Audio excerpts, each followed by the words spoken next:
ആരാലേ ഒരു ചേഞ്ച് ആഗ്രഹിക്കാത്തത്? സത്യം പറഞ്ഞാൽ സ്ഥിരമായിട്ട് എൻ്റെ ഹെയറിൽ ഒരു കളർ കണ്ടെന്ന് ഞാൻ മടുത്തിട്ടുണ്ടായിരുന്നു. അപ്പം ഞാൻ വിചാരിച്ചൊന്ന് ചേഞ്ച് ചെയ്യാന്നുള്ളത്. അങ്ങനെ നമ്മൾ നേരെ തിരഞ്ഞെടുത്തത് ഗ്രീൻ ട്രെൻഡ്സ് ആണ് എരഞ്ഞിപ്പാലത്ത്. സത്യം പറഞ്ഞാൽ ഇവിടുത്തെ ഒരു സ്ഥിരം കസ്റ്റമർ ആട്ടോ ഞാൻ. കാരണം ഇവരുടെ കസ്റ്റമർ സർവീസ് എടുത്തു പറയണം, അത്രയ്ക്കും കിടിലനാണ്. ഇവർ കസ്റ്റമറോട് നിൽക്കുന്ന രീതി ആയിക്കോട്ടെ എല്ലാം പെർഫെക്റ്റ് ആണ്. നമ്മുടെ ഹെയറിന് വേണ്ട ട്രീറ്റ്മെൻറ്റ് ആയിക്കോട്ടെ, ഇനി ആഫ്റ്റർ കെയർ എങ്ങനെയെന്നുള്ള എല്ലാ സൊല്യൂഷൻസും ഇവർ നമുക്ക് ഹെയർ നോക്കിയിട്ട് തന്നെ പറഞ്ഞു തരും കേട്ടോ.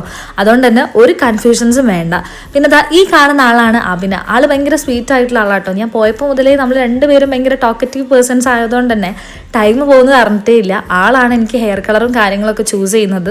ആദ്യം എനിക്ക് ഭയങ്കര ടെൻസ്ഡ് ആയിരുന്നു ഗൈസ്, എങ്ങനെ കളർ എന്താവും, നമ്മുടെ സ്കിന്ന് ഡള്ളാവും എന്നുള്ള A to Z ടെൻഷൻസ് ഒക്കെ ഉണ്ടായിരുന്നു.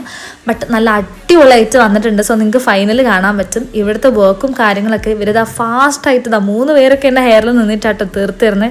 കാരണം അത്രയും സ്പീഡിൽ വർക്കൊക്കെ നല്ല ജെനുവിനിറ്റിയിൽ ഇവർ കംപ്ലീറ്റ് ചെയ്ത് തരുന്നതായിരിക്കും. അത് കഴിഞ്ഞപ്പോൾ ഞാൻ അവിടെ നിന്നൊരു ക്ലീനപ്പും കൂടെ ചെയ്യുന്നുണ്ടായിരുന്നു. കാരണം വർക്ക് കാരണം നന്നായിട്ട് ടാൻഡ് ആയിട്ടുണ്ടായിരുന്നു. അപ്പോൾ ചെറിയൊരു ക്ലീനപ്പ് കൊടുക്കാമെന്ന് വെച്ച് ക്ലീനപ്പും കഴിഞ്ഞു. അതും എനിക്ക് അടിപൊളിയായിട്ട് ഇഷ്ടപ്പെട്ടു.